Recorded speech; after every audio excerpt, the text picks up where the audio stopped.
నమస్కారం. మీ విజయ్ కుమార్ గంట. ఇప్పుడు మనం ఒక విషయం గురించి మాట్లాడుకోవాలి. ఈ మధ్య బాగా ట్రోల్ అవుతుంది లేదా ట్రెండ్ అవుతుంది. బండి భగీరథ అనే యువకుడు ఒక యువతిపై మద్యం తాగించి అత్యాచారానికి పాల్పడ్డాడు అనే అంశం. సరే, యువతిపై మద్యం తాగించి అతను అత్యాచారానికి పాల్పడ్డాడు అనే విషయాన్ని సమర్థిస్తూ కొన్ని మీడియా సంస్థలు లేదా యాంకర్లు లేకపోతే ఇంకా కొంతమంది వాళ్ళ పేర్లు ఎందుకులండి విపరీతమైన ప్రయత్నం చేస్తున్నారు. కొంతమంది సంజయ్కి వ్యతిరేకంగా చేస్తారు. ఇక్కడ ఒక విషయం, ఒక బాధ్యతాయుతమైనటువంటి కేంద్ర మంత్రి కొడుకు పబ్బులకి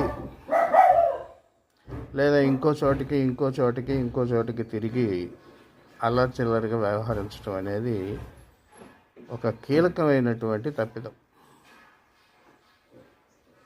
చాలా కీలకమైనటువంటి తప్పిదం. బండి సంజయ్ కూడా నైతిక విలువల గురించి అనేక సందర్భాల్లో మాట్లాడుతూ ఉన్నారు. ఇతర రాజకీయ కుటుంబాలకు సంబంధించి కానీ వ్యక్తులకు కానీ జరిగినప్పుడు కానీ ఆయన చేసే లొల్లి అంతా ఇంత కాదు. కానీ పెరటి తోటలో తాను వేసినటువంటి మొక్క ఎలా ఎదుగుతుంది, దానికి కలుపు తీసి ఎట్లా ఉంచాలనేటువంటి కామన్ సెన్స్ సంజయ్ గారు కోల్పోయారు. సంజయ్ గారు నాకేం శత్రువు కదా, ఆయన నాకు మంచి మిత్రుడు.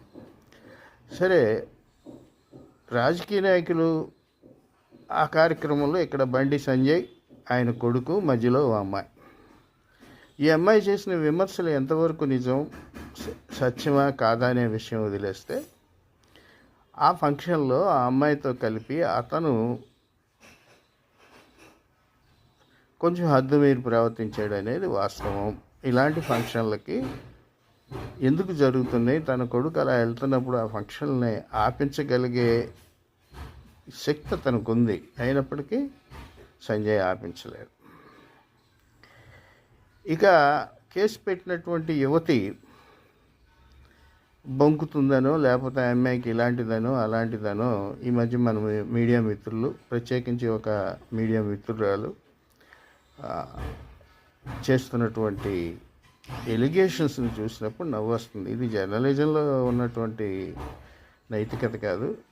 ఆ అమ్మాయి తప్పు చేసిందా, ఒప్పు చేసిందా, లేకపోతే సంజయ్ భగీరథ చేశాడా అన్నది పోలీసులు నిర్ధారించాల్సి ఉంది.